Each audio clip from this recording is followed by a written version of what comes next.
Alhamdulillah, sebelum kita salat tarawih, kita bersyukur ini sudah 11 puasa kita selesai, sudah sepertiga lebih ya. Mudah-mudahan 2/3 sisa ini kita bisa selesaikan dengan baik, sehingga janji Allah kita menjadi orang-orang yang muttaqin akan terwujud ya. Itu yang kita harapkan bersama.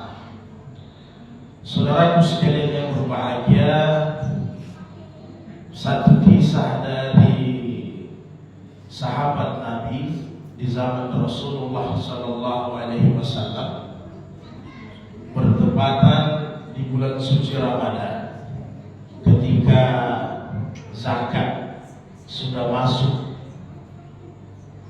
ke amil zakat. Ketika itu Rasulullah sendiri. Jadi zakat-zakat ini ditampung, ada penampungannya. Maka kalau malam hari ini Rasulullah perintahkan Abu Hurairah, karena yang harus jaga ini juga orang yang jujur.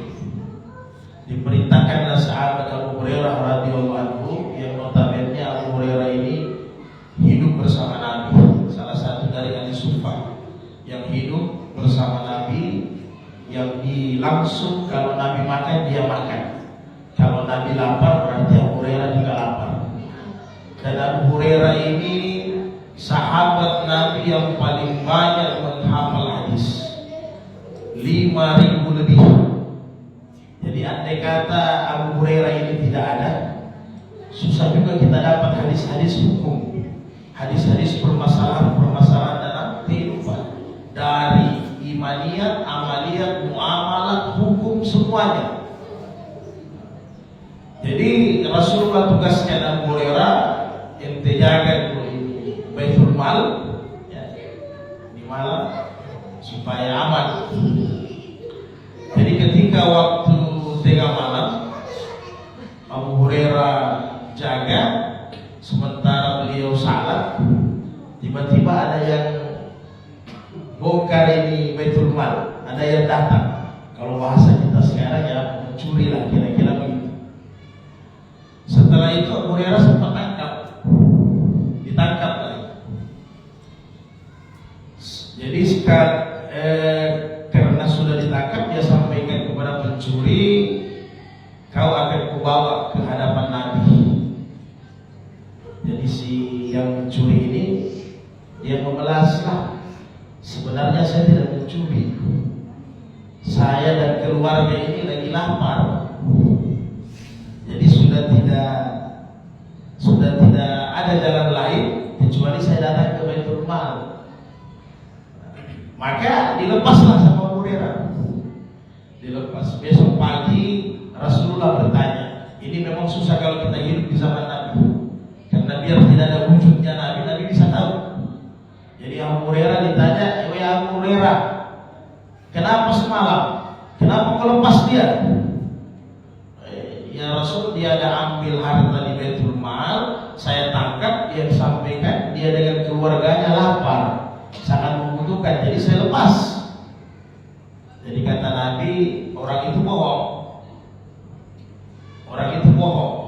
Jadi Abu Hurairah ini seperti tidak enak hati, seperti lalai dari tugas. Maka dia bertekad, malam berikutnya dia mau jaga betul. Karena Nabi bilang dia datang lagi nanti. Nabi bilang itu orang yang semalam datang lagi. Jadi Abu Hurairah pantau malam yang kedua, betul datang, dia ambil lagi harta di Baitul Mal, ditangkap lagi sama Abu Hurairah kedua kali. Alasannya sama, dia bahkan menangis. Dia bahkan menangis, betul-betul kami ini lapar, sehingga saya harus berbuat demikian, kalau tidak bisa mati. Akhirnya dilepas lagi sama Abu Hurairah. Dilepaslah sama Abu Hurairah. Maka besok paginya Rasulullah sampaikan lagi bahwa orang itu bohong. Kenapa kau lepas? Maka Nabi bilang dia datang lagi nanti malam, besok malam dia datang lagi.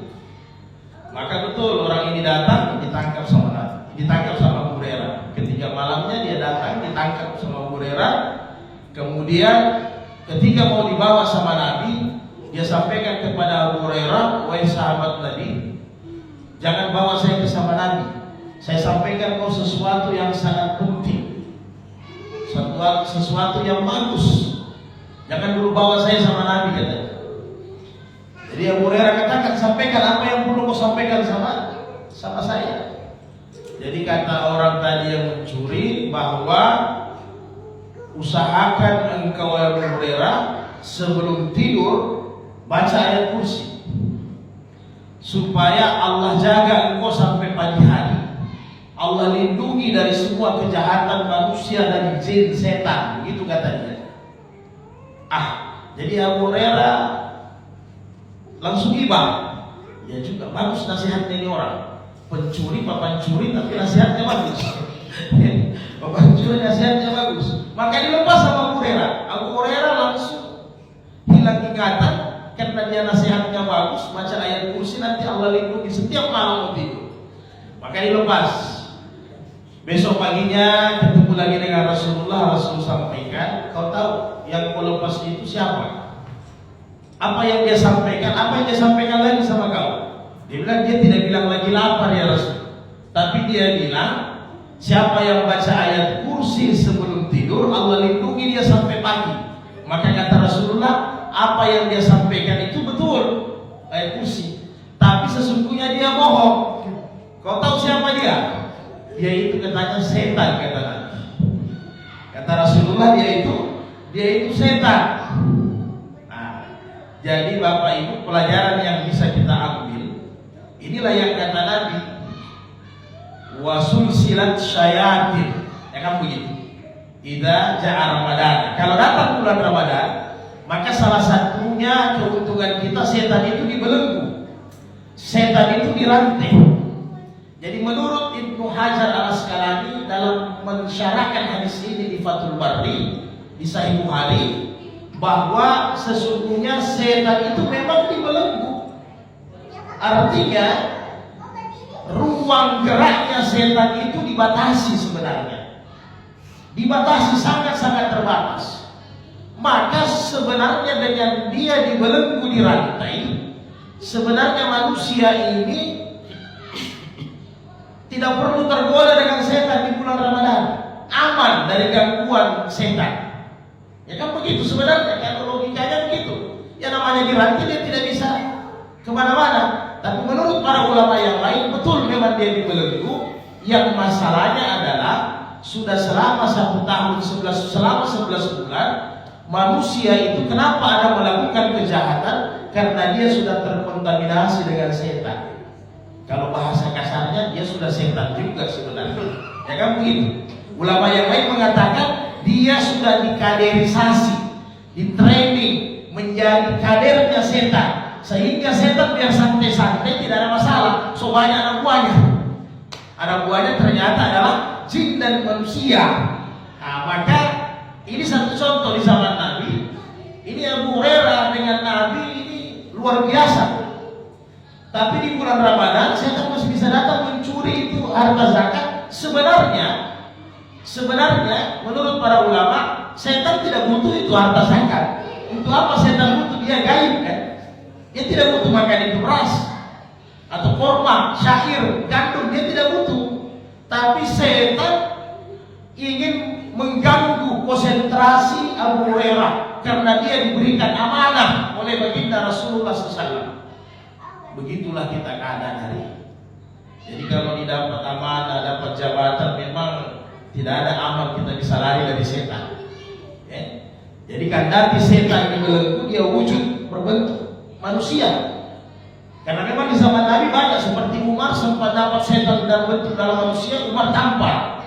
Itu sahabat, kualitas keimanan sahabat ya. Jadi di bulan suci Ramadan ini, Bapak dan Ibu sekalian, jangan heranlah, apalagi kalau sudah kemarin puasa, ya kan? Kemarin sudah puasa, ya sudah banyak lah, apalagi tidak usah kita bilang di pasar, karena memang Nabi bilang kalau kamu masuk pasar berlindung, ya, la ilaha illallah wahdahu la syarikalah lahul mulku dan seterusnya, karena sesungguhnya pasar itu tempat benderanya setan, bermacam-macam, walaupun tidak semua setan di pasar. ya, tapi banyak memang gangguan di pasar. Nah, jadi begitu. Karena sekarang ini kita lihat biasa dia punya ikan goreng, ayam bakar tertutup kan, tapi kakinya orang kan kelihatan makan. Besi itu barangkali macet. Nah, jadi sudah banyak orang tidak menghormati bulan Ramadan. Padahal bukan bulan Ramadan yang tidak dihormati, baginda Rasulullah yang kita tidak hormati. Karena kalau tidak ada Ramadan, tidak ada Rasulullah, pasti Ramadan ini tidak ada. Nah, jadi mudah-mudahanlah Allah Subhanahu wa taala lindungi kita terus dari setan yang terkutuk.